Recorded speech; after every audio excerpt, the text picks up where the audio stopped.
Hello, everybody, and welcome to the book launch of Peripheral Nerve, Health and Medicine in Cold War Latin America.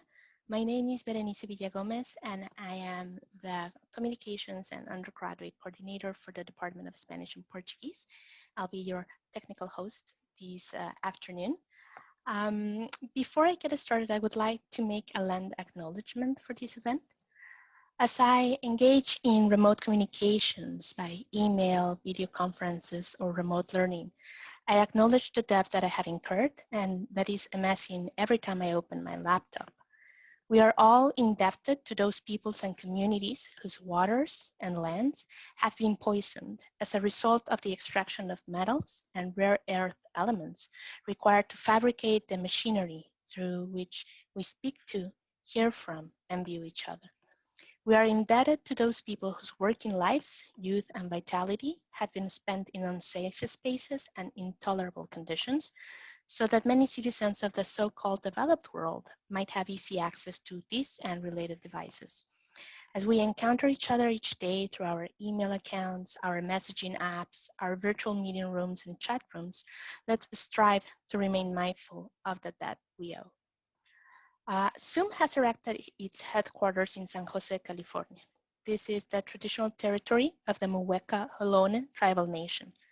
Current members of this nation are direct descendants of the many missionized tribal groups from across the region. We who are able to connect with each other via Zoom are deeply indebted to the Muweka Ohlone people, as the lands and waters they continue to steward now support the people, the pipelines, and technologies that carry our breaths, images, and words across vast distances to others. It is my absolute pleasure to introduce to you the three of the speakers of this afternoon. Our dear Anne-Emanuelle Birn, Professor of Critical Development Studies and Global Health at the University of Toronto. Her research explores the history and political economy of international health in Latin America, and some of her books include Marriage of Convenience, Rockefeller International Health and Revolutionary Mexico, and Oxford's Textbook of Global Health. We are also very glad to welcome to our department Raúl Necochea Lopez, an Associate Professor of Social Medicine and Adjunct Associate Professor of History at the University of North Carolina in Chapel Hill. He is the author of A History of Family Planning in 20th Century Peru, and is presently studying the history of cancer care in the Andes region. And last for me today is to introduce also our very dear Luis van Isschot. He is an historian of modern Latin America, specializing in the study of social movements, popular radicalism, political violence, and human rights. His first book, The Social Origins of Human Rights, Protesting Political Violence in Colombia's Oil Capital, 1919 to 2010, was published by the University of Wisconsin Press in 2015 as part of their Critical Human Rights series, and was also published in Spanish by Editorial Universidad del Rosario. His newest research projects concern Latin American participation in global anti-colonial movements in the 1960s and 70s. So before we get started, I just want to mention that we will hold a Q&A question towards the end of the presentation, and it will be done by chat. So we're going to ask you to write your questions in the chat, and we'll direct them to the person who might be best able to answer. Thank you so much, and then I'm going to pass the mic to Anne-Emanuelle. Thank you so much again, and welcome everybody. We hope you enjoyed the event. Thank you. It is such an enormous pleasure to be here with all of you and almost all of the participants in our collective book. And we're so grateful for the Latin American Studies program for hosting us virtually today and for recording this event so that we will have a record of it into the future.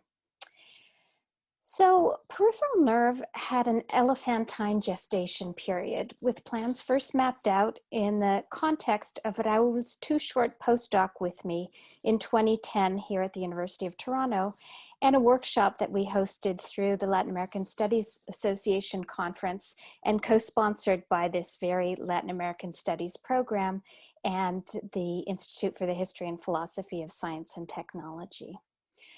The volume seeks to fill the dearth of work on Latin American health and medicine within Cold War scholarship and help to dislodge some of the still prevalent unidimensional portrayals of the Cold War rivalries between the US and USSR and their satellites. Likewise, within the rich historiography on post-war health and medical state building across Latin America, the Cold War mostly rests as a backdrop or a rhetorical tool to discuss US or occasionally Soviet-influenced international health efforts. Yet, for example, revolutionary Cuba turned to Czechoslovakia, the Eastern Bloc country with the best health indicators, as an adaptable exemplar for centralized health planning and mass vaccination campaigns.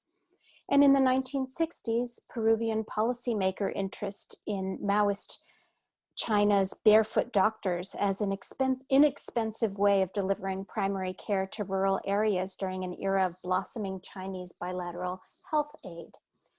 Latin American-led non-aligned South-South health cooperation also flourished during the Cold War, only to see a revival in recent decades amid some Cold War-ish lingerings. And here you can see some depictions of these past and present. All told, the accounts in this book offer a complex, multi-directional, tangled set of connections among a range of Latin American players, physicians, plebeians, politicians, and others pursuing their own agendas and solidarities while mobilizing the resources on hand in the Cold War context. So let's stage set with the story that opens this volume. In May of 1944, Emilio Frugoni, a professor, former senator, and founder of the Uruguayan Socialist Party, arrived in Moscow as Uruguay's first ambassador to the Soviet Union in 8 years. He was accompanied by a scientific attaché, Dr. Lauro Cruz Goyenola, an active member of the Frente Popular coalition and contributor to the pro-Soviet Diario Popular. In addition to serving as the aging Frugoni's personal physician, Cruz Goyenola was charged with studying the organization of Soviet healthcare and the country's system of scientific research. His mission proved trying, and this once true believer became disillusioned. Having spent only 6 months in Moscow and professing fear of the oncoming winter, Cruz Goyenola suddenly resigned from his post in late October and returned to Montevideo. This experience might have culminated in quiet disappointment, but for one crucial factor. Like many visitors to the USSR at this time, Cruz Goyenola penned a book. But in contrast to the admiring reflections of most visitors, regardless of their ideological orientation, and violating diplomatic norms of discretion, Cruz Goyenola's was a diatribe, Rusia por dentro, Russia from the inside. Issued in March 1946, this highly critical account of Soviet medicine and society appeared in almost a dozen editions, with publications shifting to Buenos Aires after presidential sanction. Rusia por dentro ignited a furious polemic among intellectuals, political parties, journalists, and the Uruguayan public at large. Scores of heated attacks and counter-offensives ensued in newspaper articles, book-length tomes, and pamphlets, and countless disputes and discussions took place in the ubiquitous cafes on either shore of the Rio de la Plata. And here you see a few of these with the Soviet Uruguayan Cultural Institute, Alejandro Lauredo's book, Russia from the Inside and from the Outside, the Uruguayan communist leader Pablo Cerruti's book. We also saw Russia from the Inside, although he hadn't actually been to the Soviet Union. And then Lauro Cruz Goyenola's response, yes, I told the truth in Rusia por dentro. Cruz Goyenola's book was released just 2 weeks after Winston Churchill's famed Iron Curtain speech in Fulton, Missouri. That the debates around Rusia por dentro persisted for so long suggests both that the unfolding Cold War rapidly reverberated across Latin America and that Latin American health experts were charting their own course in the post-war era. Indeed, Latin American intellectuals and politicians' staking of their early positions vis-a-vis world powers and power politics was not surprising. They had long time experience in preemptively and adaptively defining their stance. So Rusia por Dentro provided an effective platform for Uruguayans to deliberate upon the country's standpoint and orientation in the emerging Cold War. As such, Uruguay was equipped to neither strictly favor nor reject the US or the USSR, but instead to consider the pros and cons of these divergent political allegiances, benefactors, and trading partners, as well as deciding on the most auspicious welfare state, health, and medicine, as well as scientific exemplars. Enabling such deliberations was the latitude Latin American countries had long exerted in political, cultural, and scientific relations with one another through region-wide congresses, organizations, and other forms of exchange, as well as connections to European powers, parts of Asia, and increasingly the US, most vividly shepherded via the Rockefeller Foundation and the Pan American Health Organization.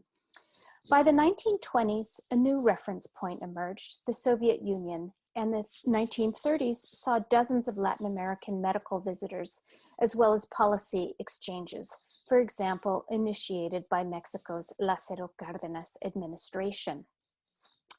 I want to stop just for a moment and share something about our title. While the notion of the periphery has fallen a bit out of fashion, we use the term peripheral nerve in the title, both elusively and word by word, so as an expression and the individual words. Peripheral or periphery, of course, refers to Cold War era world systems theory and its predecessors, whereby countries are classified in the core, periphery, or semi-periphery, depending on their location and role in the global geopolitical economy. According, Latin American countries reside or resided in the periphery or semi-periphery, depending on their level of industrialization, organizational capacity, and in the case of semi-peripheral countries such as Brazil and Mexico, their sub-imperial roles dominating peripheral countries. Nerve here refers to impudence or even daring, certainly a feature of a range of left-wing or counter-hegemonic social movements, governments, and individuals. None of these efforts enjoyed the backing of the United States, unlike the authoritarian groups and regimes abetted by the American behemoth.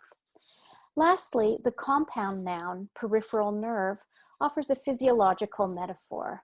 Peripheral nerves serve as the bridge between the brain and spinal cord and the rest of the body, controlling functions of sensation, movement, and motor coordination. Peripheral nerves often cause the most insistent shock and pain that makes the body take note, evoking the ways in which health and medicine actors and activities in Cold War Latin America, if often overlooked, created shockwaves of great moment, affecting peripheral and core locations and players alike. So let's get to the nerve and verve. We are so delighted that almost all of our chapter contributors are here, which would have been impossible in non-virtual times. Their work spans Latin American space in the different eras of the Cold War and include both seasoned and rising scholars. The first section, Leftist Affinities and US Suspicions, examines the opening wave of the Cold War period, with paranoia about Soviet infiltration in Latin America driving hard and soft health interactions. The real and imagined threat posed by US intrusion was anticipated by various Latin American actors, who gauged the drawbacks and benefits of pursuing their domestic and somewhat idiosyncratic interests and political inclinations.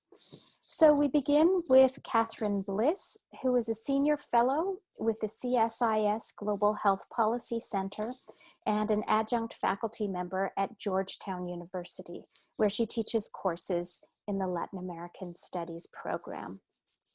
Katherine? Well, thank you very much. So back in the year 2000, I was wrapping up work on my book around prostitution, gender politics, and public health reform in Mexico City, and had become interested in understanding more about family planning in Mexico in the period from the 1950s through the first part of the through the end of the century. And it was during an online search of the terms family planning in Mexico that I came across a reference to the Leni de Vries papers at the Schlesinger Library at what is now the Radcliffe Institute for Advanced Study. And as I began to learn about Leni de Vries, who was a US-born public health nurse, she grew up in a Dutch Reform Protestant family in Paterson, New Jersey. I was a little confused as to what this might have to do with family planning in Mexico. I discovered she was a member of the Communist Party. She was a participant in medical missions associated with the Abraham Lincoln Brigades in Spain. And eventually I discovered there was indeed a connection to family planning. That connection ran through her work with Margaret Sanger in New York City and the Bureau for Birth Control and Clinical Research. There was also, I discovered, a connection to Mexico. In 1945, Red Spy Queen Elizabeth Bentley provided secret testimony to the Federal Bureau of Investigation and named de Vries as the person who had recruited Bentley to the Communist Party in the 1930s. And Bentley later made that accusation public at a hearing of the House Un-American Activities Committee in 1948. Under constant surveillance by the FBI after that period, de Vries fled to Mexico in 1949. So there was a connection to family planning and to Mexico, but there was not necessarily a connection to family planning in Mexico, as I discovered. Nevertheless, I became interested in the life of de Vries, and I continued to learn more about her engagement in politics and public health in the mid-20th century. In the US context, in New York City, New Mexico, Chicago, and Los Angeles, and on federally funded projects in Washington, DC, and Puerto Rico. I became convinced that her story could help shed light on some of the hidden ways that the Cold War played out with respect to health, women's lives, and politics in the region. And so this chapter in Peripheral Nerve offers a broad overview of de Vries's life at the intersection of public health and politics.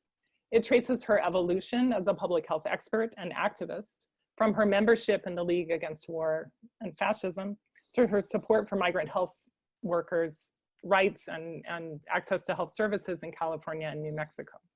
It explores her self-exile to Mexico in 1949, her affiliation there with Spanish refugees and members of the American expatriate community, and her constant surveillance by the FBI, which named her one of its top 10 priorities in cases of interest to the Bureau in the Mexican context.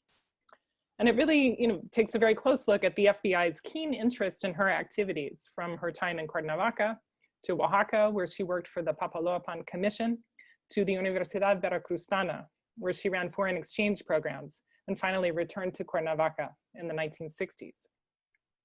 It highlights the fact that in 1963, even as the United States was pressuring Mexico not to recognize revolutionary government in Cuba, and when polls showed that the Mexican population itself was not much concerned about the so-called communist threat, President Lopez Mateos rewarded de Vries with Mexican citizenship. And what was really remarkable to me about her story is the intense interest that the US and Mexican intelligence agencies alike had in de Vries's associations and daily activities, and the number of people, apparently American expats, as well as Mexicans, who were willing to report on her and write letters, even all the way to J. Edgar Hoover, head of the FBI during this period. Also interesting are the ways in which her political activities and commitments influenced her personal life. There are letters from around the time she went to Spain in which she begged the organization sending people abroad for more money so that she could leave her young daughter with a foster family in Vermont for an extended period in order to continue her nursing activities on the Madrid front. And similarly, the conflict between family and political commitments was also apparent during her time in Mexico in the 1950s, when she left her younger daughter alone with housekeepers for weeks at a time so that she could travel by mule to the remote areas of the Papaloapan watershed and deliver workshops about health, sanitation, and hygiene within those rural communities. In her later years, she really devoted herself to mentoring young people, including American women who came to Mexico to study or undertake graduate research. Yet her contact with American students studying abroad apparently justified the constant attention by US and Mexican intelligence agencies out of concerns that she played a role in radicalizing a new generation of committed communists. In the 1970s, she was finally able to obtain a visa to return to the United States and visit family. And in 1981, she had arranged a visit to her sister, who was a nurse in New Jersey. She'd suffered numerous health problems since the 1940s, including malaria, celiac disease, and hernias. And it was during elective surgery to repair uterine prolapse that she suffered complications and an incapacitating stroke. I just want to intervene to say, just past 5 minutes now. I don't know if you can see me. No, I can't, but I have just one more point to make, which is that her Please. daughter reported that in her delirium, DeVries became convinced that the FBI was coming after her again. And, you know, in her last moments of life, feared that the FBI was in hot pursuit, pursuing her until the end of her life. And so, you know, just to say that in the end, it was really her commitments to public health and social justice, I think, had profound implications for her personal life, but also help us understand the hidden impacts of the Cold War on the personal experience of political engagement and commitment to social justice during this fraught period from the late 40s to the early 1980s. Thank you. Thank you, Katherine. And again, we will have a question and answer period. So please start writing in the chat whatever your questions are, and we will circle back to them for the last half hour or so. So next we have Nicole Pacino. She is Associate Professor of History at the University of Alabama in Huntsville, and her work focuses on public health expansion in post-revolutionary Bolivia. Okay, thank you so much. It's a pleasure to be here with everyone this afternoon. And I wanted to start by saying what an honor it is to be part of such a fun edited collection, and specifically thanks to Anne-Emanuelle and Raúl for shepherding us through the process. So when I started working on this chapter, I began with the basic premise that the Cold War had made philanthropic and other support political and ideological. And drawing from the work of John Krieg, among others, who talked about the politicization of awards in the context of the Rockefeller Foundation in particular, I wanted to examine that premise in the context of post-revolutionary Bolivia, so after the 1952 National Revolution. Bolivia was, of course, a very complex society, and going through a revolution in the early stages of the Cold War didn't make that context any less complicated. And so it led to some interesting dynamics with the United States government in particular and other organizations based in the United States. What I found in my research is that the Rockefeller Foundation and the US government, US State Department, made opposite decisions about funding Bolivian medical institutions in the 1950s. So in 1952, the Rockefeller Foundation declined an opportunity to invest in or support Bolivian medical schools, and I'll go into more about why in a second. Whereas in 1957, the State Department made the opposite decision and decided to support financially Bolivian medical schools. And I thought this is an interesting diversion, particularly when we tend to think about the Rockefeller Foundation as being a sort of unofficially affiliated with US foreign policy abroad. So I tell this story primarily through two individuals that had interactions with each other in the context of Rockefeller's surveys of Bolivian medical institutions in 1952. So the first one is Johannes Bauer, who was the Rockefeller official who traveled to Bolivia to survey the Bolivian medical schools. And the second one is Arturo Urquidy, who was the rector of the University of Cochabamba. And I think it's safe to say the two didn't get along very well from the way Bauer talked about Urquidy in his report. So using these two individuals primarily as a conduit or as a vessel, I want to examine why the Rockefeller Foundation decided not to fund Bolivian medical institutions by looking at the context of the early 1950s, both in the United States and Bolivia. So my interest in this started in reading Bauer's report, or his survey of medical education, where he pointed out Arturo Urquidy specifically as what he called an ardent communist, and framed him as being very anti-American and frankly hostile to Bauer while he was there doing his research. And I thought that this was a very interesting terminology to use in relationship to someone who was in charge of one of the major universities in Bolivia. And what I found through my research was that this terminology reflected a lot more the US cultural and political context than it did anything in Bolivia, that calling Urquidy an ardent communist was at best a simplification and at worst a complete unawareness of the broader political context within Bolivia in and around the revolution.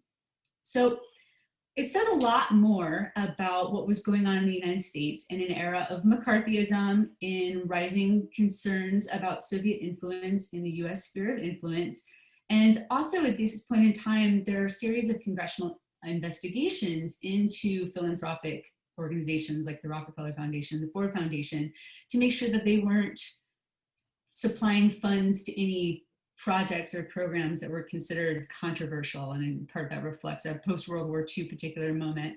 So what we see is this is really a moment in which the Rockefeller Foundation itself is very hesitant to invest in anything that could be seen as controversial, and so therefore are making funding decisions based on considerations of the political affiliations of people associated with programs that they are investigating, supplying funding to. What this says to me is that Bauer didn't really understand very much about the Bolivian context and about the Bolivian Revolution and about Bolivian politics, because Arturo Urquidy could definitely have been considered a leftist and might have very well been considered a Marxist, but probably wasn't accurately described as a communist at this particular moment in time. So without getting into too many details, basically the Rockefeller Foundation decides not to fund these Bolivian medical schools as a result of the supposed leftist affiliations of people like the rector of the University of Cochabamba. However, the State Department made the opposite decision based on the presumption of supposed communist or leftist influence. They thought that supplying funding, supplying aid would help tamp down or undermine the influence of potential leftism. So sorry to interrupt. It's just past 5 minutes now. Yes, I'm just gonna make one more sentence. So my conclusion about all of this is that science, and in this case, medical education, had strategic value in the context of the Cold War, and that Bolivia also has strategic value, but its strategic value meant different things to a private organization like the Rockefeller Foundation versus the US government and the State Department. So, thank you. Thank you, Nicole. Next, we have Gabriela Soto Laveaga, who is Professor of the History of Science, as well as Antonio Madero, Professor for the Study of Mexico at Harvard University. Thank you so much. I also wish to thank Raúl and Anne-Emanuelle for this wonderful invitation to be part of this. I want to start by focusing on this mural. And this mural is, as you can see, called The Future Triumph of Medical Science Over Cancer. And it's from 1958, and it's from muralist David Alfaro Siqueiros. The reason I want to start with this is I want to highlight 2 points in this particular mural. First of all, I want to mention that some of Mexico's greatest murals are located in health institutions. And this is not, and this is a very concerted effort to educate not just patients, but anyone who walk through these hospitals about the importance of public health and public health as given by the nation. But I want to focus on 2 sections of this really vast mural because it's important for the part of this of my chapter. In the top section, in The Future Triumph of Medical Science Over Cancer, you'll notice that there's a woman who's receiving cancer treatment, and on the other side, there is the people symbolized by their raised hands and their struggle for health, shaking the hands of the medical professionals. The health has arrived for the people. What's interesting is the machine in the middle. This is an imported machine to deal with cancer treatment. And in the bottom corner, it's the depiction of cancer, like these monstrous beings who are being torn away from the body and are being exiled away from the body, and they're being destroyed by modern technology. What's important is that this was not Mexican technology. This was imported technology. And I'm grateful to Anne-Emanuelle, who in 2009, I believe it was, when she invited me for this 2010 workshop, she pressed me and said, I want you to revisit your work and focus on the Cold War, which is the backstory to my book, but wasn't really highlighted. So thanks to her push, I went to the Foreign Relations Archives. And in there, I found diplomatic memos about medications and a medication exchange between the Soviet Union and Mexico, but not what one imagined. It wasn't a nation to nation. It was rather Mexican embassy in Moscow to individual Mexicans who were demanding medications. And why were they asking for medications? There was this belief that the Soviet medications were better than the ones that could be found in Mexico, and that they were more effective. And this was part of a larger concerted effort by the Soviet Union to propagate this idea of the value of their medications. Because even though the Cold War battle was being fought on multiple fronts, in politics, in various battlegrounds, pharmaceutical wars were some of the main wars being fought between the United States and the Soviet Union. Because whomever had the power to heal was very important, but also pharmaceutical was an incredibly commercially successful venue for both blocs. So the Soviet Union would have, for example, as they did in the 1950s in Mexico, a series of expos in which they would illustrate their technology, and there was always a venue or a tent that showcased modern medications. So it's really heart-wrenching to read some of these memos written by not just Mexicans, but Latin Americans who used Mexico as a point of entry to communicate with the embassy in Moscow, where they're depicting either their own illness or struggle with cancer or that of their loved ones, and hoping that the Mexican embassy can get medication to them. So this chapter is very much about what pharmaceutical wars mean in the Soviet Union and USA, but not in those spaces. But what does that mean on the ground, specifically in Mexico? And what happens when this is believed that there are better medications elsewhere? The chapter begins with this story of a Professor Larionov who goes to London to say that they have discovered the cure for cancer. And this is just in, this is around in 1958, which is the same year that David Alfaro Siqueiros paints this. And the cure for cancer is a pill that you take, and the pill resembles a space rocket, which, not surprisingly, it also illustrates that the Soviets have not just conquered space, but they have also conquered at a microbial level and a cellular level the human body. So they've gone in all the extremes. So the rest of the chapter details what the US is doing when it appears that they are losing this drug war. And in 1956, the US had held the Wonder Drugs hearings in the US Senate, and they had determined that they were at risk of losing another war with the Soviets, and they had to control a series of medications, among them steroid hormones. And at the time, Mexico had a monopoly on steroid hormone production, as I had narrated in my book, Jungle Laboratories. And what you have is this concerted effort to attempt to stifle Mexico's access, commercial access and production of more steroid hormones. On the other hand, sorry to interrupt. Just it's past 5 minutes now. Thank you. Okay, so I'll just make this last point. Yes. On the other hand, the Soviet Union takes a very different approach, and it's about student exchange, training not just of scientists but of cultural members, and it's no small feat to train scientists who at that time had southern countries didn't have additional funding. So Mexico is a point of contention for these countries, but also as a point of contact. Anyhow, thank you so much. Thank you, Gabriela. And again, we'll be returning to questions at the end a little bit after 3 p.m.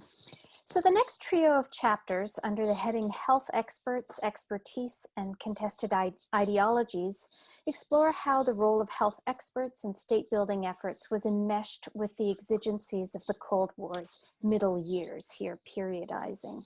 Latin Americans use specialized knowledge, savoir-faire, social networks, and institutional positions of power as forms of cultural solidarity and leverage to fulfill particular political and scientific interests involving both intermediaries and adversaries in both capitalist and communist blocs, as well as within Latin America itself. We don't, alas, have the presence of Jenny Lambie, author of Revolutionizing Cuban Psychiatry, but we are delighted, of course, to have Raúl Necochea Lopez, the co-editor of the volume, and as you've heard, Associate Professor of Social Medicine at UNC. Raúl? Thank you. Hello, everyone. Thank you all for coming out today, and especially to Anne-Emanuelle, to Lucho, to our friends at the U of T who are hosting, and to our colleagues who contributed to this volume. The authors, of course, in particular, also the reviewers, the production team at Duke, and all who encouraged the work along. My chapter focuses on Puerto Rico, and this is what I want to say. Early in the Cold War, the United States directed its attention to curbing rapid population growth in the third world to combat poverty, environmental degradation, and especially communist inroads. Fertility surveys emerged in that context, stretching demographic research beyond the analysis of census data to create novel ways to collect data in small areas, and also to evaluate pilot programs in family planning.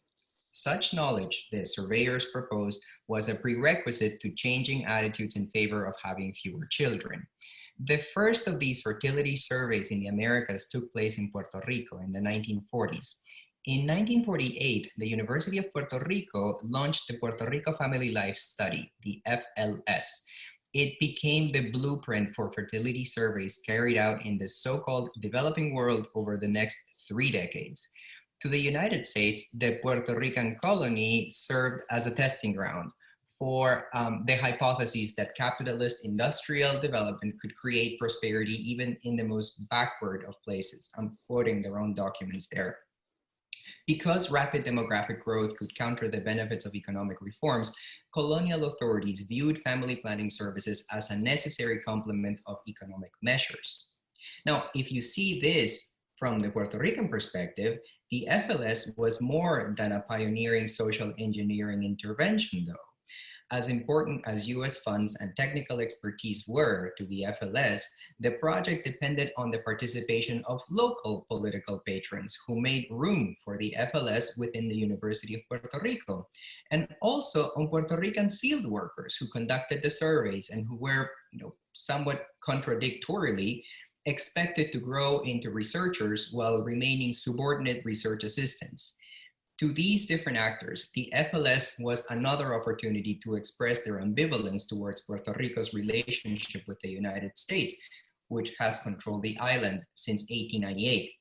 Moreover, the FLS was framed by a persistent confrontation between the pro-US elite in Puerto Rico and a stinging nationalism on the island. A third force that must be considered alongside capitalism and communism as a component of Latin America's Cold War. The photo that I put on the slide that you're seeing now is from 1948. It features Reuben Hill, if you can see him. He is the pudgiest, thank you for that cursor, the pudgiest character who's wearing a hat is Reuben Hill. And also 4 field workers. See if you can spot the 4 field workers. They are on a lush mountainside somewhere in the interior of Puerto Rico. Hill was a sociologist who was then working at the University of Carolina, where I am now. He had a contract with the University of Puerto Rico to direct the FLS. What I liked the best about working on this chapter was not necessarily learning more about him, which I did, but learning more about these field workers, who are a group of people who have left very few written sources behind, unlike their employers, but who were pivotal to the whole FLS enterprise. Fertility research was in its infancy in the United States at the time, and it demanded months of training of subordinate personnel, with the importance of substantial training, and it portrayed fieldwork as an apprenticeship that prepares, and I'm quoting now, it prepares these younger scholars to use their improved competence in graduate study, in research and teaching, or in government services. Now, in reality though, FLS field workers were not groomed for any of that. Their training was completed in a matter of days, and their work was precariously bound to the completion of the FLS. The few archival traces that field workers have left us show that considerations of cost and the governmental need for rapid delivery of recommendations determine a very, very quick pace of data gathering, turning day-to-day work into something that looks like guerrilla sociology. You have scantily equipped but very motivated surveyors deployed by the project's leader to visit locales for short bursts of questioning, followed by swift retreats to prevent communal backlashes against the indelicate interview topic of sex and birth control in the 1940s and 1950s. And that's what my story is mainly about. Thanks. Thank you, Raúl. Next, we have Gilberto Hochman, who is a researcher and professor at the graduate program on History of Sciences and Health at Casa Oswaldo Cruz, Fundação Oswaldo Cruz, or Fiocruz, in Rio de Janeiro, Brazil. And Gilberto is also a longtime collaborator, co-author, and a frequent visitor to the University of Toronto. So we have lots of ties and links with Fiocruz. Gilberto?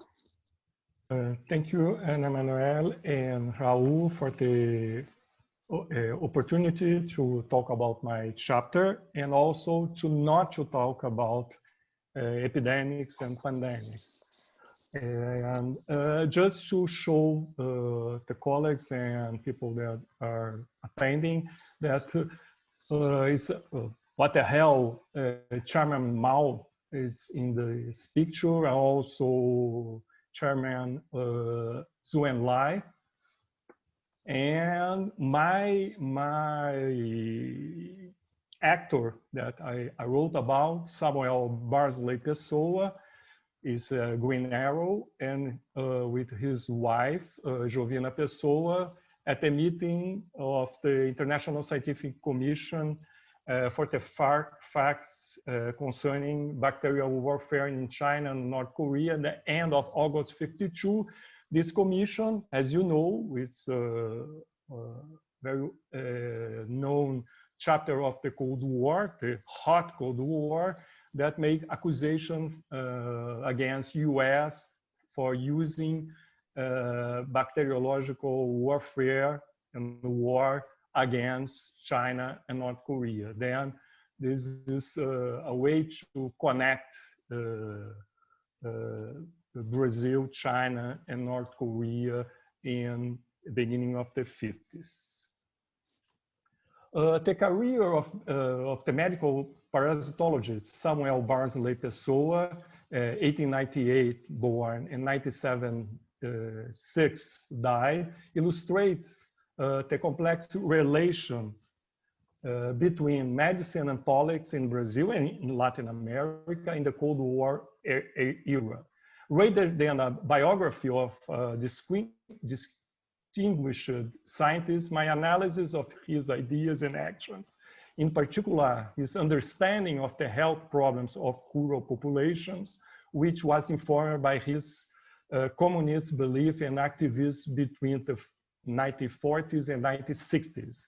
These ideas and political activities were marked by the decidedly diverse political context Samuel Pessoa experienced as a physician and professor, from the crisis of the liberal oligarchy republic in the 1920s through the military regime established in 1964, and covering Getúlio Vargas' administration and his dictatorship, the Estado Novo, 1937, 1945, as well as the Brazilian democratic period from 45 and 64, in post-World War II period, and for the next 3 decades, Pessoa's professional trajectory was also shaped by the US-Soviet rivalry in Latin America and the Caribbean, by wars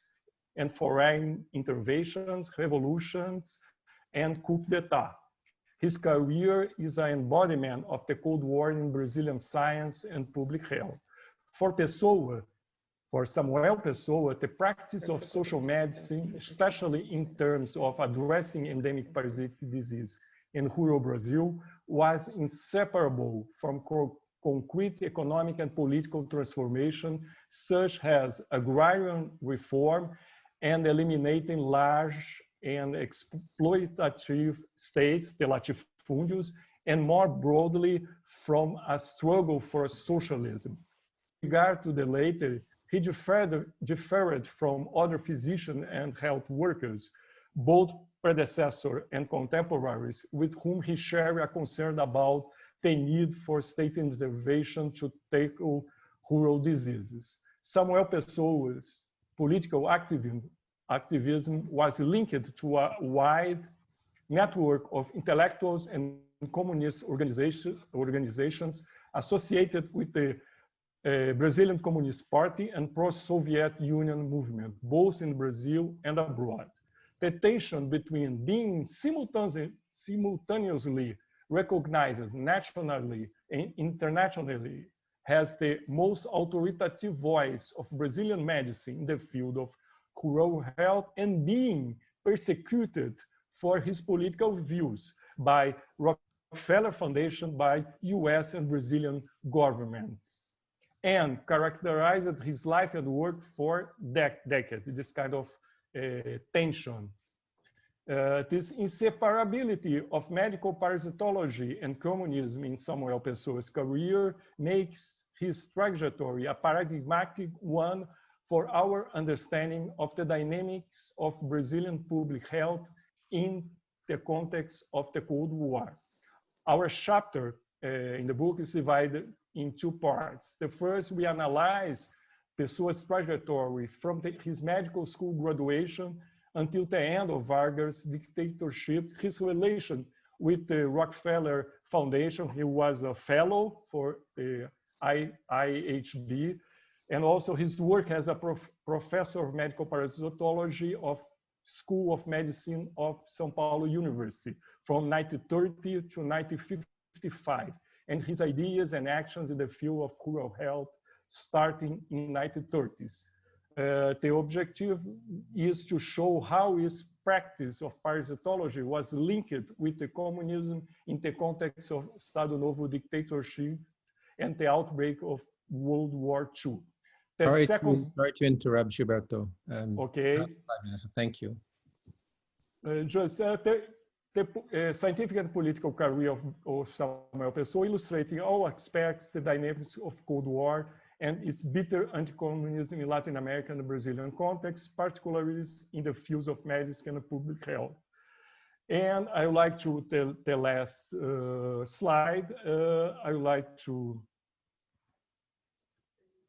show that the career of Samuel Pessoa and also his wife, Jovina Pessoa, that worked with him, was some way, it's a still unknown global history of health that connected Brazil, China, Soviet Union, North Korea, and US. Thanks, gracias, obrigado.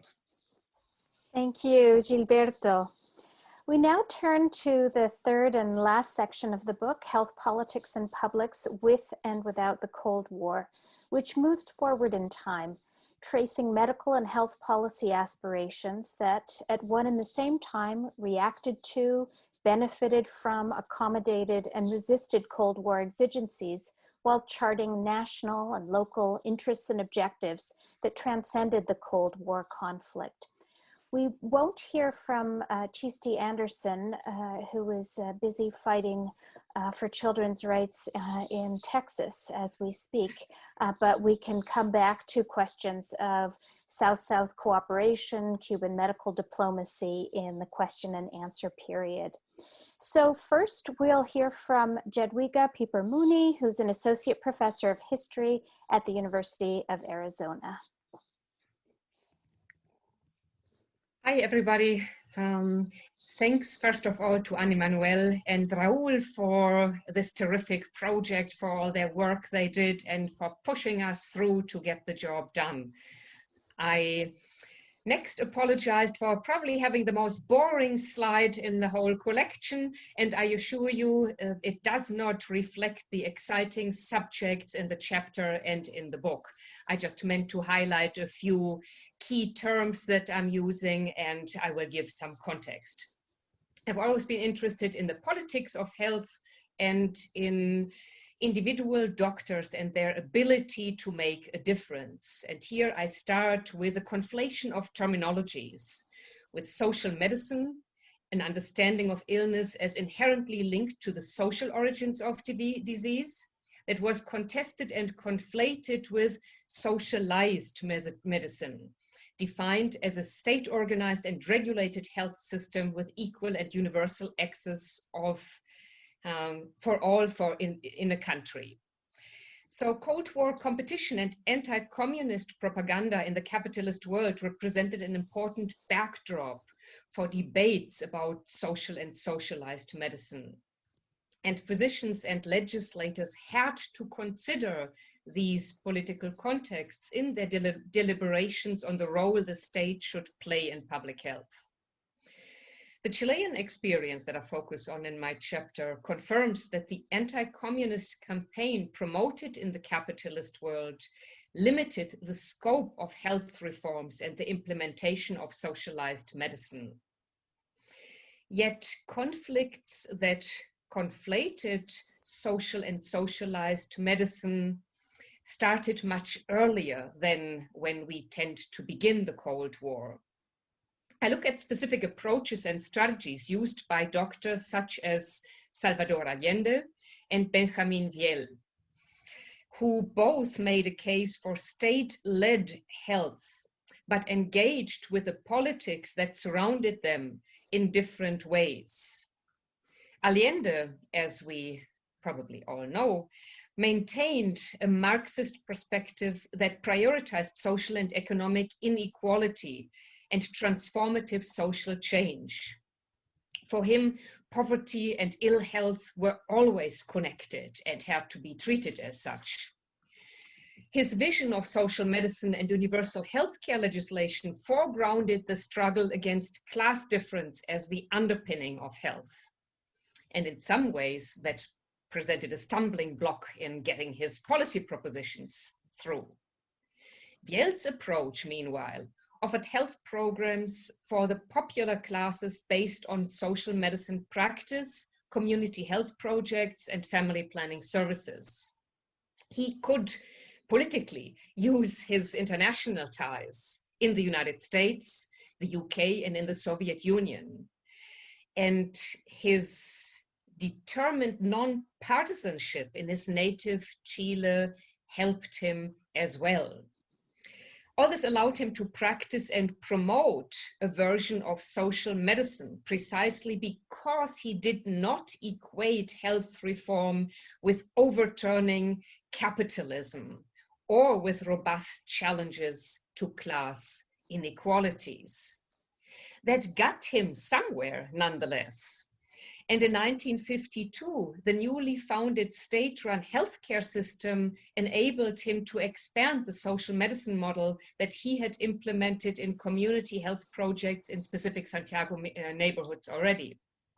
Later, when population planners in the United States began to associate overpopulation with Cold War fears of communism, he could use this debate to be successful and mobilize international and domestic support for Chile's first family planning programs. Allende continued to critique strategies that merely concealed the contradictions of modern capitalism.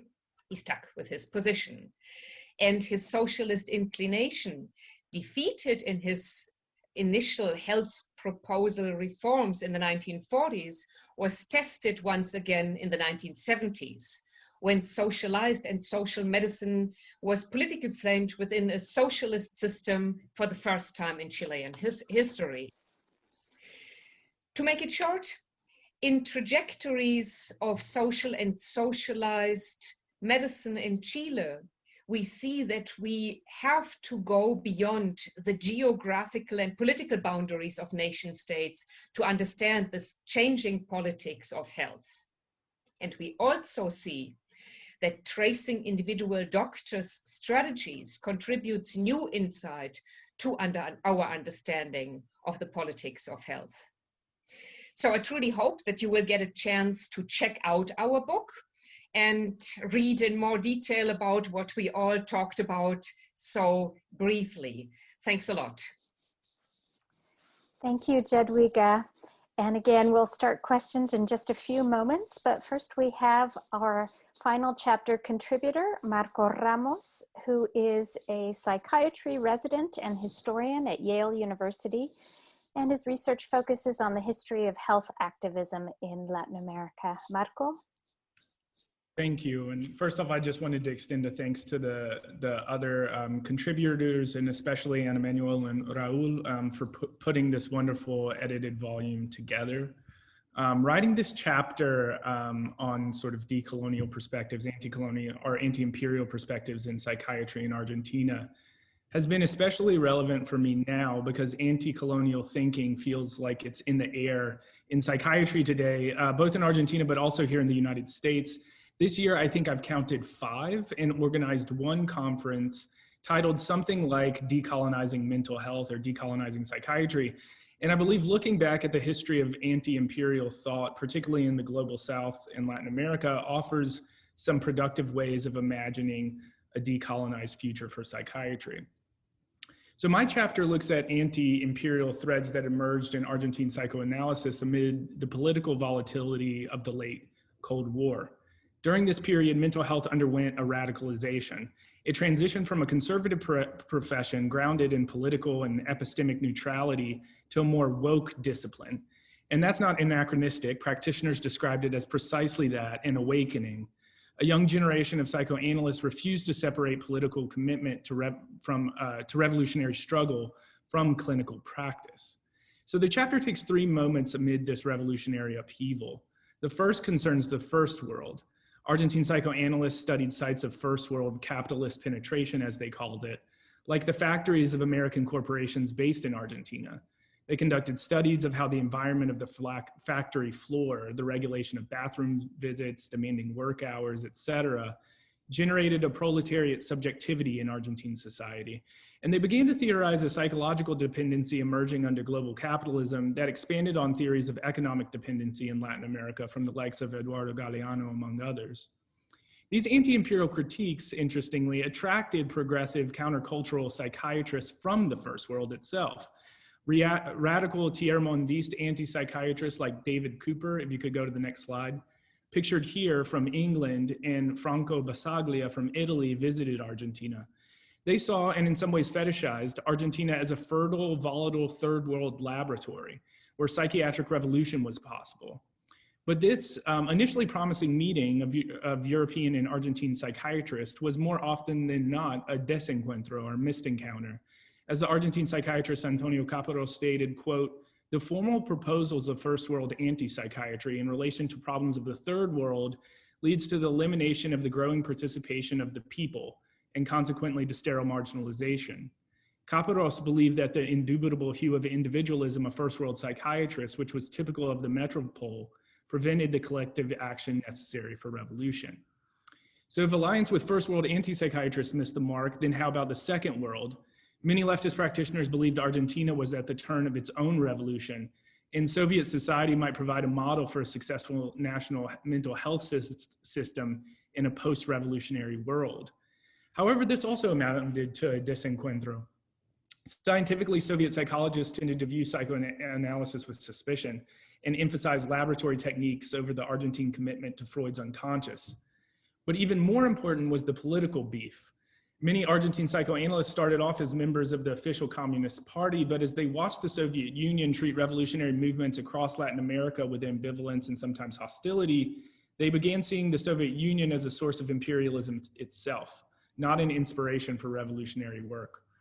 Many Argentine practitioners turned their backs on the Communist Party, including Caparos, and joined an emerging movement of leftist nationalism, embodied in the figure of the then exiled president Juan Domingo Perón.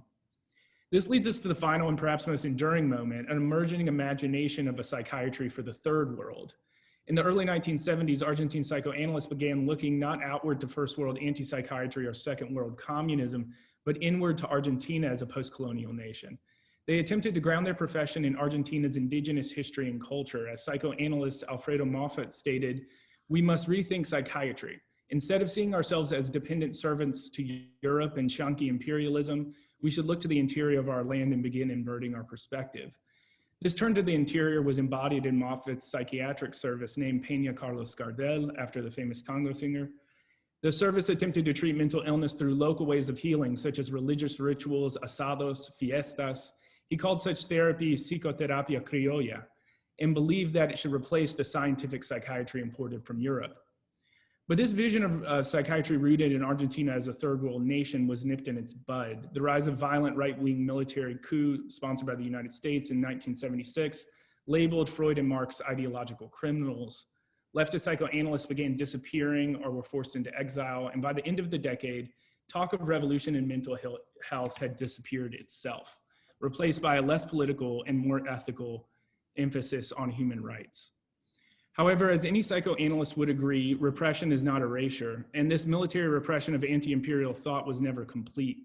It reemerged in the work of Ignacio Martín Barro in El Salvador, for example, whose famous piece Towards the Psychology of Liberation mirrors the earlier work of Caparrós in his much less famous book by the same name. And I'd love to talk more about how I think it continues to resonate today as practitioners, I think, in the North and South, grapple with how the trauma of bloody political terror of the 1970s has transformed into the structural violence of global capital. Thank you, Marco. And now we turn to Luis van Isschot, who's going to give us a few comments to launch our discussion and question and answer period. Thank you so much. And I have to say, it really is a privilege to be able to participate in the discussion today in a small way. I'll try and keep my, my comments on your really extraordinary volume, beautifully written chapters to a minimum so we can get into the conversation. It is an incredibly informative, innovative, and stimulating read. And so I have far too many notes. I would never get to them all. Please write your own comments, as I think Berenice mentioned at the beginning, in the chat function of this meeting, if you can. And I'd also invite the participants, for you as well, to please put yourselves on the list here if you have something to add or want to make an intervention and get the floor. So across 9 chapters by 10 authors and the substantive introduction and epilogue, you know, we learn through this volume a great deal about the history of medical ideas and approaches and practices through Latin America's long Cold War, spanning really a century.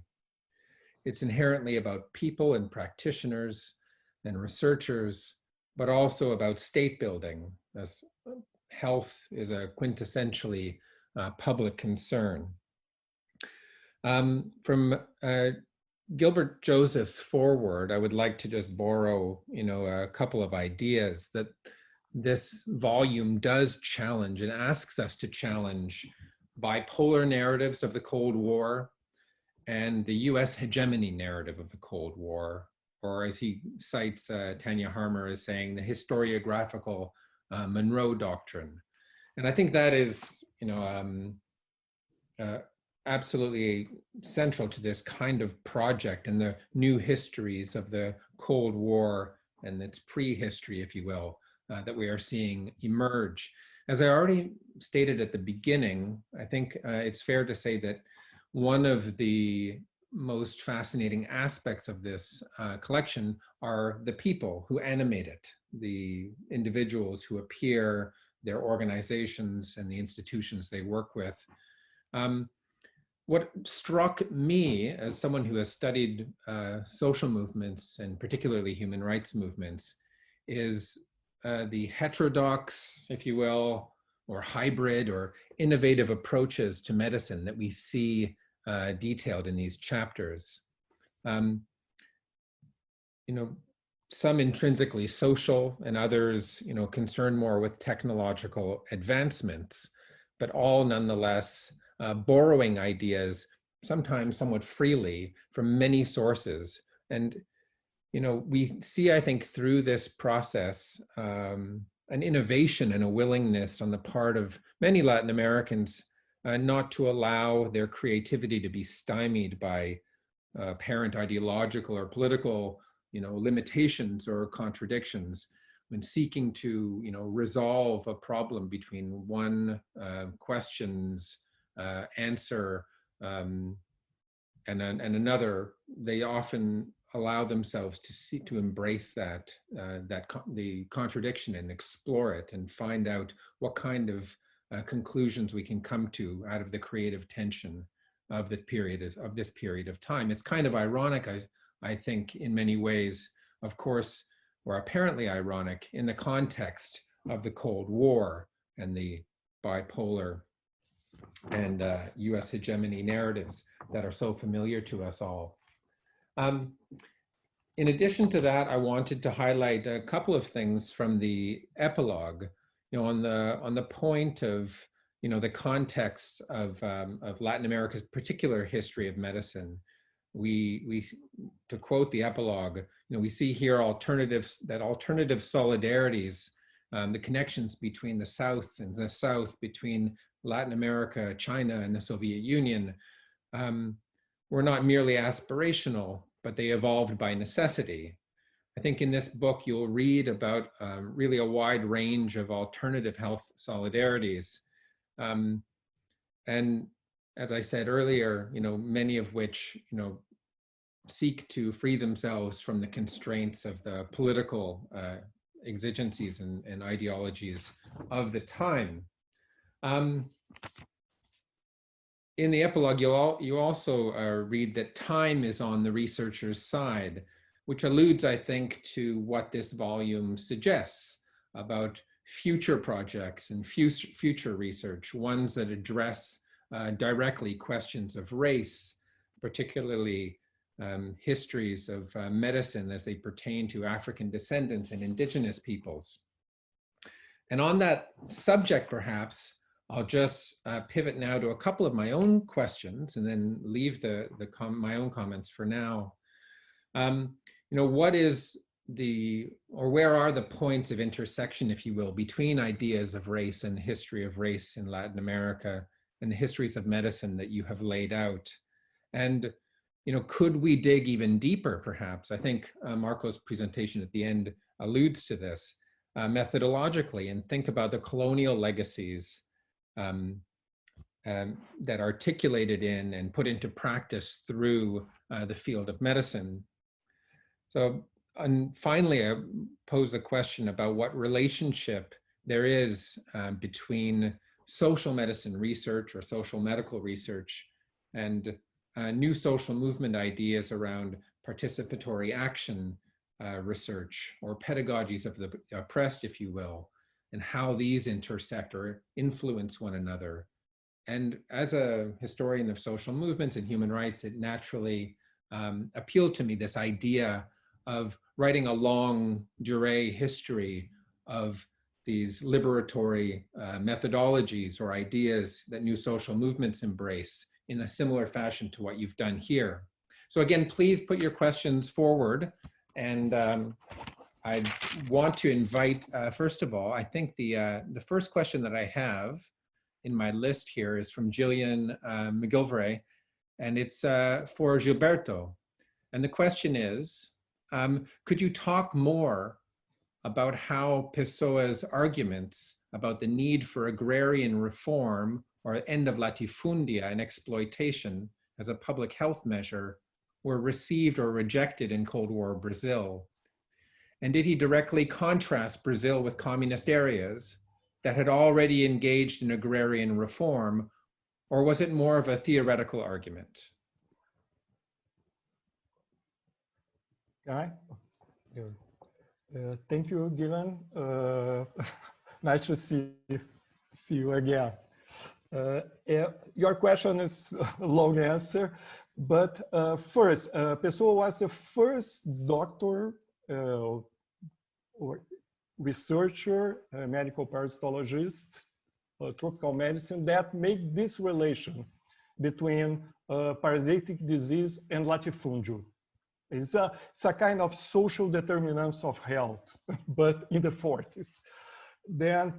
And for him, it was impossible to understand and to fight endemic rural diseases in Brazil without land reform.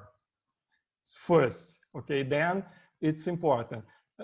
But his activism, political activism, was more internationalist, like go to China and go to Europe in the peace movements and against atomic wars, like more Comintern, Cominform political directions. And also he never, he followed the Brazilian Communist Party directives.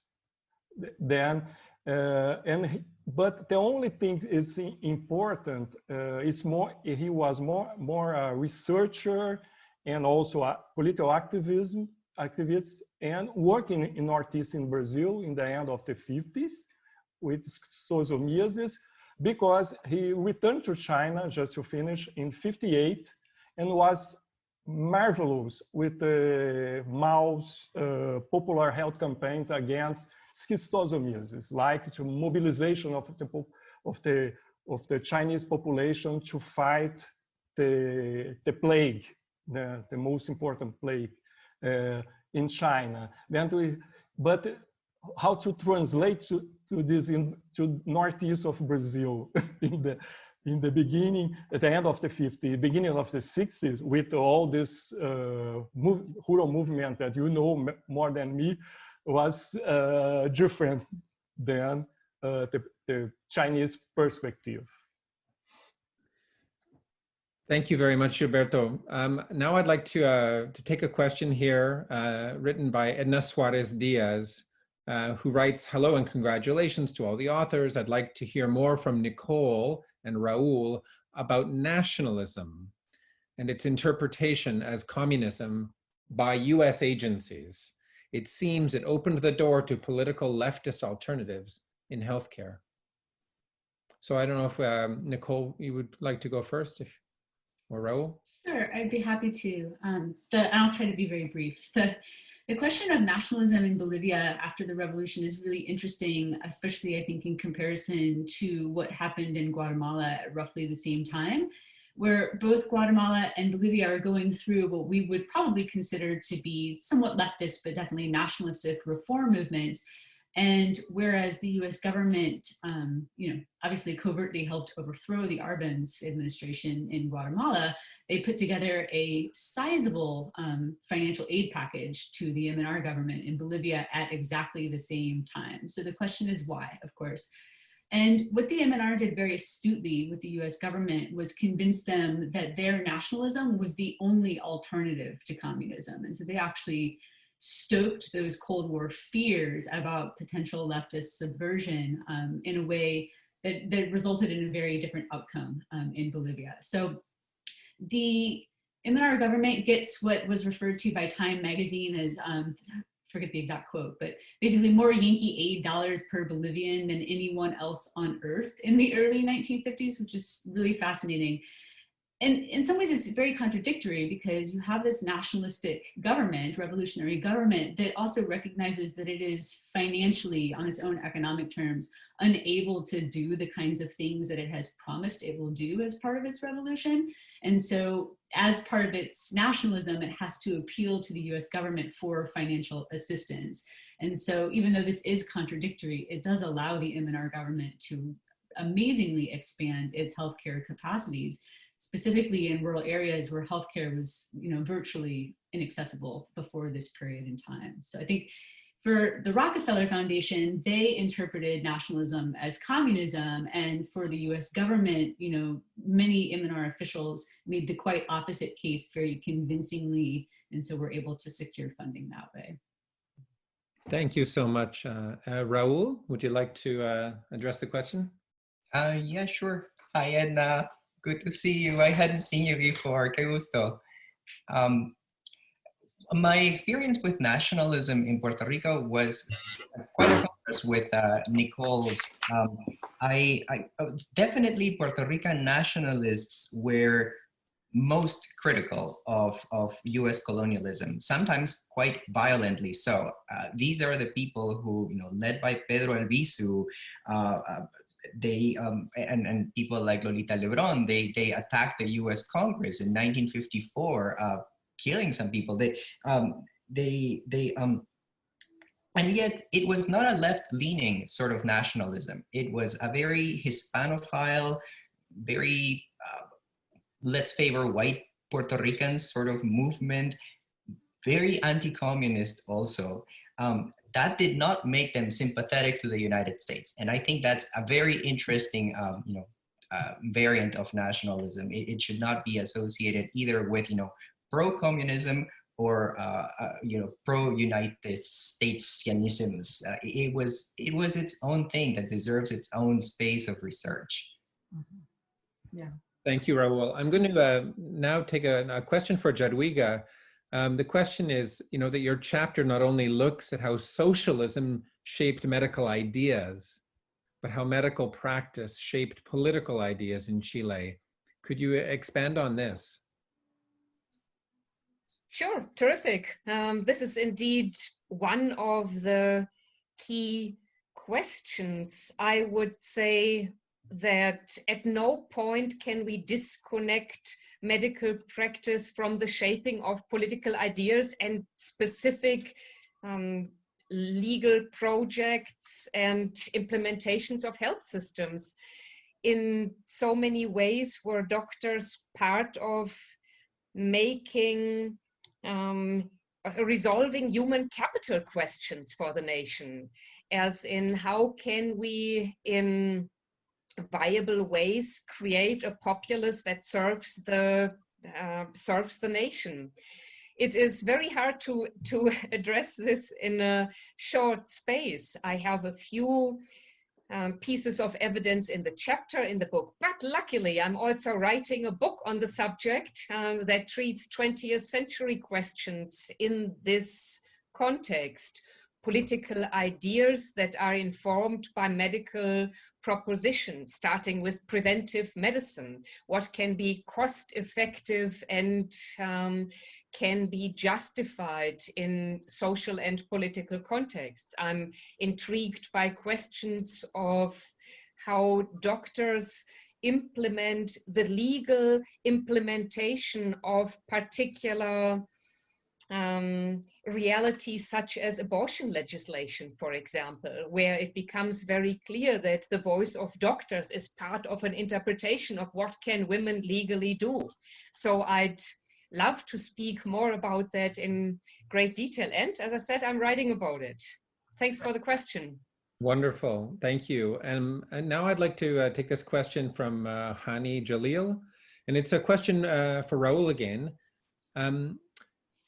So she writes, you mentioned that your chapter follows or focuses on the field workers who participated in the FLS, but that the voices of these individuals are difficult to trace as they rarely left extensive written records. Could you tell us more about how you approach these silences methodologically, and also share a bit more about how these workers and the ways they influenced the development of the study?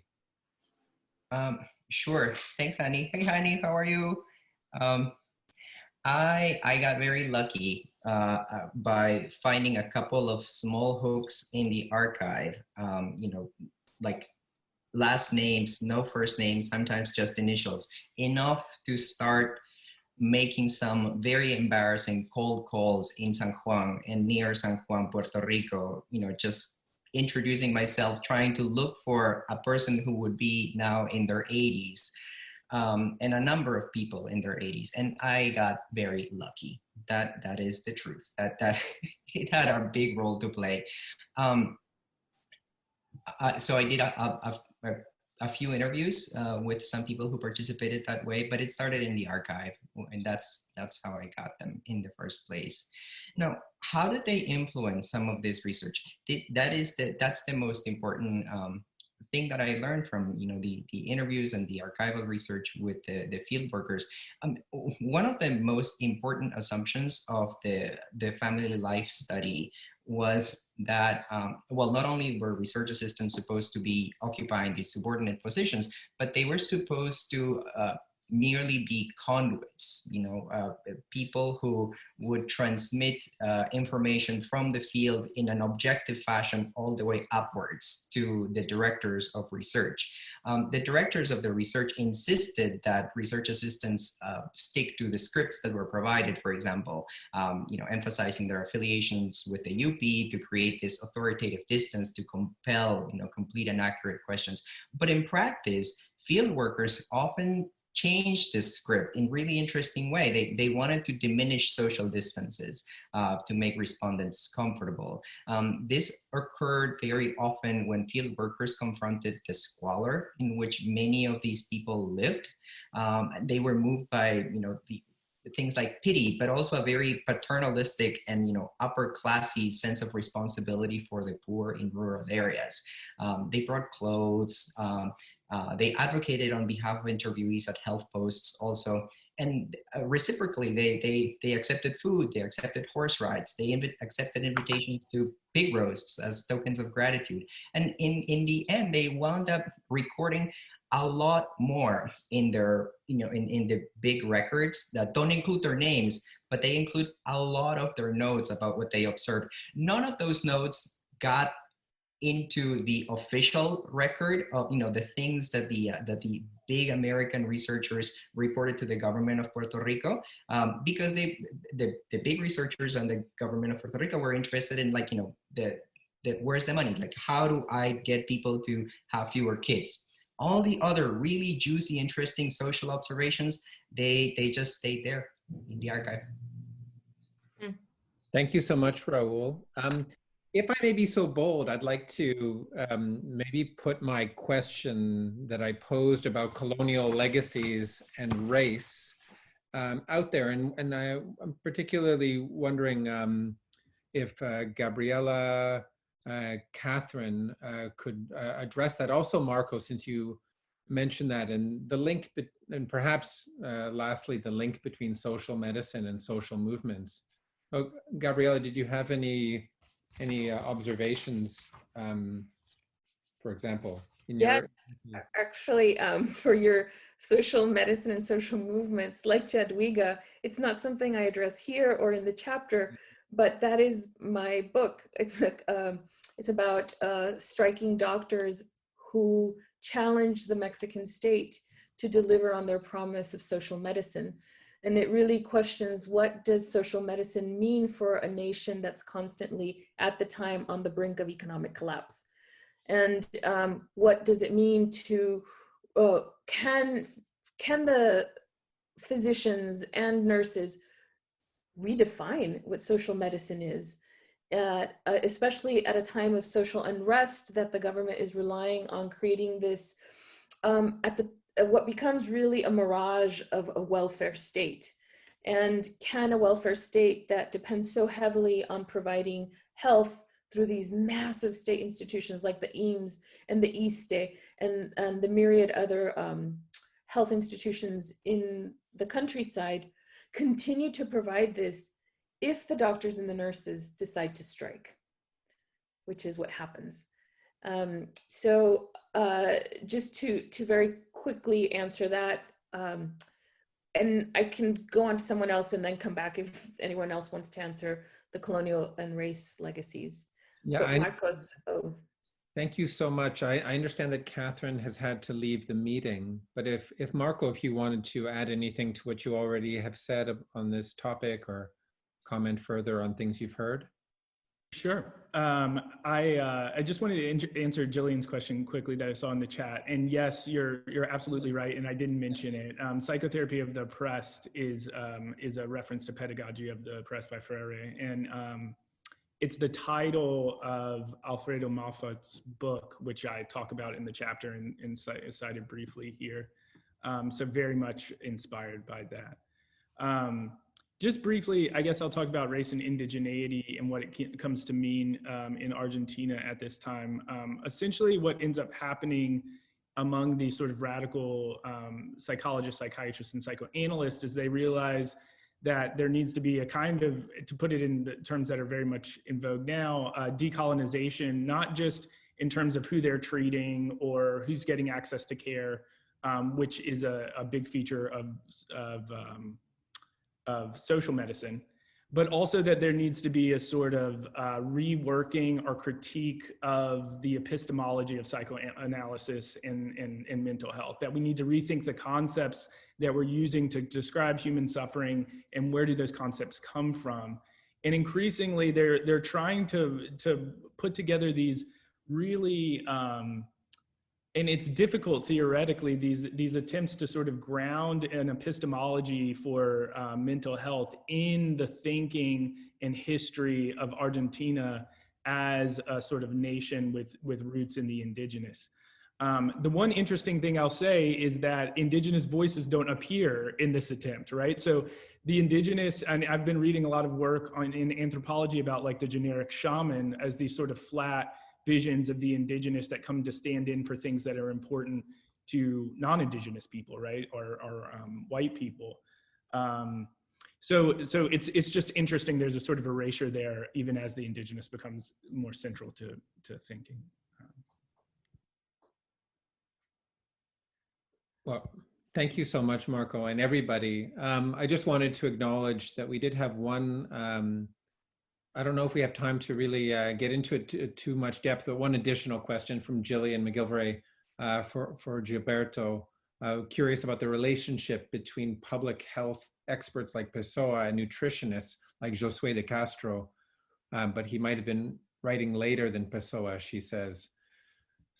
Yes, they have, just so quick, I answer at the chat, but very good. Just to know that Pessoa incorporated the issues of nutrition after the reading of Geografia da Fome, Geography of Hunger, 1946. Then the work of Josué de Castro had impact on Pessoa, but Josué de Castro wasn't a communist. Then the question of land reform was different between then in Pernambuco during the 50s. That's Thank you so much, Gilberto. And I want to, again, thank you so much to Raúl and Anne-Emanuelle for inviting me to partake in this really stimulating conversation. Anne-Emanuelle, would you like to say something to close? Sure. First of all, thank you so much to all the participants, especially the chapter authors.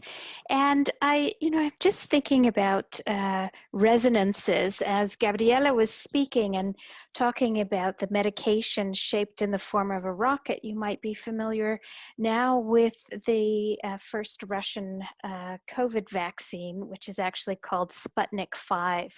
So there are ways in which we are continuing, as Raúl and I put it, to have these Cold War lingerings. But I also know that there are a number of students in the audience, and I just want to invite you to think about all of these hidden histories and possibilities. Even our research assistant, Maria Jose Aguilera, who's from Nicaragua, discovered that her uncle had studied veterinary medicine in what's now Ukraine during the 1980s. And I think that many of you may well have come across physicians, nurses, agronomists, and many others within, those of you who work within Latin America or anywhere in really in the majority world. And I know from, I hang out a lot with a historian of Russian and Soviet science, and having started out that and being, in a tiny village in Mexico, in Oaxaca, coming across a Russian-speaking doctor is just extraordinary. And I think what we need to do, and what we hope that you will do, is uncover more and more stories and archives and the ways in which the accounts of the Cold War are just really something very, very open for future generations to continue to explore. So thank you so much. We've gone over time a little bit, and I hope that you'll be in touch with us all over the coming time. Stay safe in solidarity.